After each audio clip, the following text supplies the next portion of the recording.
Your first big outside search that you've had now is AD. Yeah, I think, I feel like maybe a year and a half ago we were kind of talking about what these processes look like, and I think as you go in, you just want to make sure you have a really good idea from a characteristic standpoint what your priorities are, and as opposed to trying to match characteristics to an individual, you want to make sure that you're going out and talking to people that embody the things that you think are most important for a program, and we certainly found that in Ben McCollum. So we're excited about it, and it's really going to be, I think, a great way to ignite the fan base and write the next chapter in Hawkeye basketball. Beth, he was mentioning the initial communication being pretty soon after. Did you know right away that this was the guy you wanted, or kind of what was the discernment process?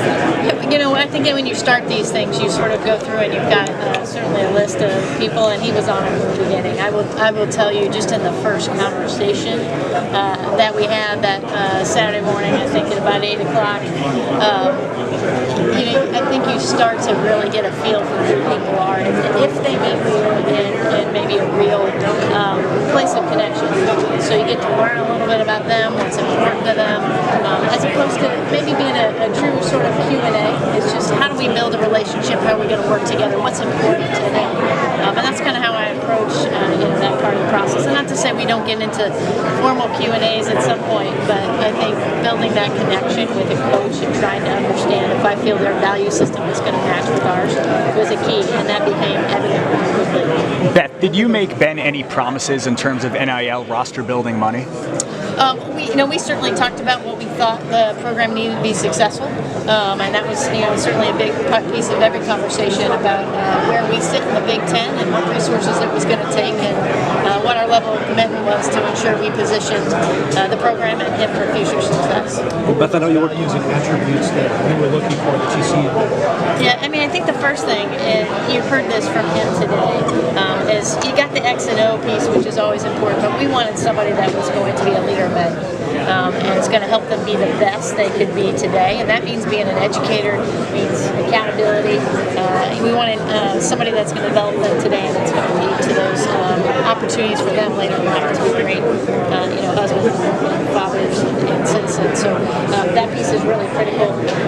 That connection point, willingness to want to be a part of community, to engage with an institution, with an athletic department, with the greater Iowa City and Hawkeye fan base. We want somebody that wanted to do that. Not that understood it was a part of the job, but that was genuinely interested in being a part of that process. And I think the last thing is just there's nothing in this business right now that doesn't require you to be a grinder. You got to get out there and want to hustle and want to work, and be comfortable doing it in a way that you know who you are. Beth, I'm sorry, twice did that.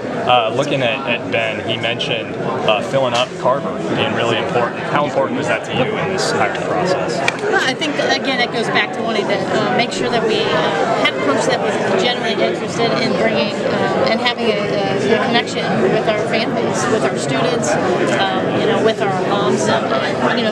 The filling up of Carver, certainly from a business perspective, is really critically important. I can't deny that, but I think that's an outcome of what happens when you build that connection, when your team's excited to watch, and when genuinely people are interested and invested in your success. Beth, can you share how many people you interviewed during this? More than one, more two?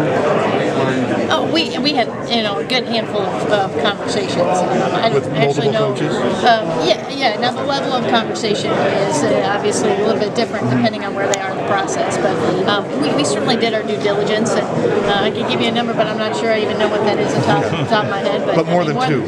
More than one hand. Okay. Of individuals. I just, no matter what your gut tells you at the beginning, our responsibility is to do the due diligence to make sure we're really, we're going down the right track. And I feel like we did that and feel like we got our guy. But a lot of people have come out and said that Ben's kind of a basketball mastermind in a sense. You worked with 1-2 at Butler and Brad Stevens. Do you see any parallels between those two guys? I don't want to lay that on top of him right now, but we all have connections in this business, and if you don't think he was my first call, not about coaching in Iowa necessarily, I don't think I didn't throw that in there, but He's been a great friend and mentor to me, and just sort of asking him a little bit generally about about his game and how he would evaluate the way coach plays. But that's not an evaluation by one person. I mean, as you all I know are doing your reporting, that's a really common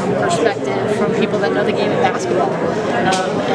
And he's obviously incredibly smart and knows his X's and O's, and I think knows how to build that. But what I think is going to separate him, what has in his career, is he can do the X's and O's piece, but he has that ability to build the relationships and that team culture that can put those two together. You hired a firm.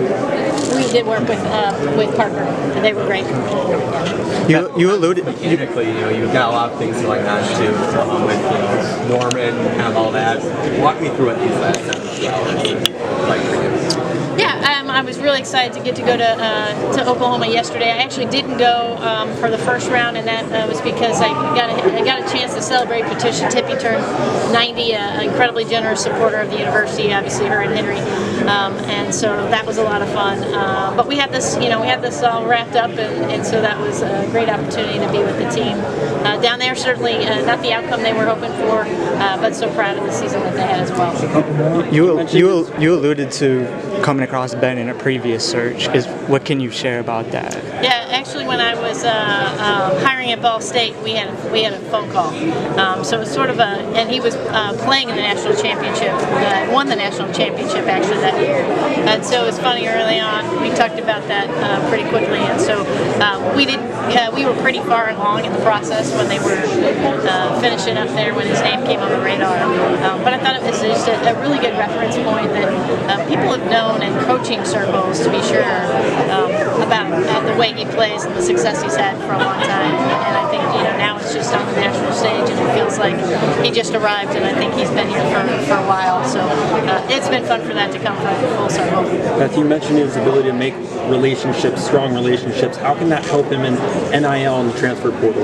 Well, I think in all of those areas. I mean, and just in my own experience, feeling the feeling about how the connection we've been able to build in such a short time. At the end of the day, there's not much we do that isn't about how we interface with other people. And so when you're able to do that, I think he's got a really high EQ, and so his ability to navigate that transfer portal, where you got to do it in a really quick way.